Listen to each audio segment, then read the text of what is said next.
రామయ్య ఒక చిన్న గ్రామంలో రైతు. అతని జీవితంలో అతనికి ఎంతో ప్రియమైనది అతని కూతురు అనన్య. అనన్య చదువులో చాలా తెలివైనది, కాని వారి ఆర్థిక పరిస్థితి బలహీనంగా ఉండేది. ఒకరోజు అనన్య డాక్టర్ కావాలని తన కల చెప్పింది. రామయ్య కళ్లలో ఆనందంతో పాటు ఆందోళన కనిపించింది. అయినా కూడా "నువ్వు చదువు, నేను కష్టపడతాను" అని చెప్పాడు. పగలు పొలంలో పనిచేసి రాత్రి అదనపు పనిచేస్తూ డబ్బు సంపాదించాడు. అనన్య కష్టపడి చదివి చివరకు డాక్టరయింది. స్టేజ్పై సర్టిఫికేట్ తీసుకుంటూ "నా విజయానికి కారణం నా నాన్న" అని చెప్పింది.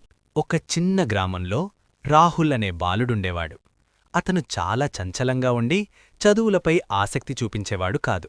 కాని అతని అమ్మ లక్ష్మి మాత్రం అతనిపై అపారమైన ప్రేమతో ఉండేది. ప్రతిరోజూ ఉదయం త్వరగా లేచి అతనికి ఇష్టమైన భోజనం తయారుచేసి పాఠశాలకు పంపించేది. రాహుల్ తప్పు చేసినప్పుడల్లా కోపపడకుండా ప్రేమగా అర్థం చేసుకునేలా చెప్పేది. ఒకరోజు రాహుల్ అనారోగ్యానికి గురయ్యాడు. అమ్మ రాత్రంతా నిద్రపోకుండా అతని దగ్గరే కూర్చొని చూసుకుంది. ఆ సమయంలో రాహుల్కు అమ్మ ప్రేమ ఎంత గొప్పదో అర్థమైంది. అప్పట్నుంచి అతను కష్టపడి చదివి మంచి వ్యక్తిగా మారాడు. నీతి: అమ్మ ప్రేమకు సమానం ఏదీ లేదు. ఒక చిన్న గ్రామంలో రాము అనే బాలుడు ఉండేవాడు.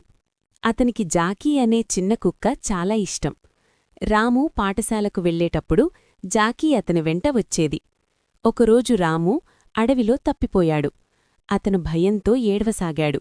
జాకీ మాత్రం ధైర్యంగా చుట్టూ తిరిగి గ్రామానికి దారి కనుగొంది. జాకీ మొరిగి గ్రామస్తులను అక్కడికి తీసుకొచ్చింది. వారు రామును సురక్షితంగా ఇంటికి తీసుకెళ్లారు. ఆ రోజునుండి రాము జాకీని మరింత ప్రేమించాడు. జాకీ తన యజమానికి ఎంత విశ్వాసంగా ఉండాలో చూపించింది.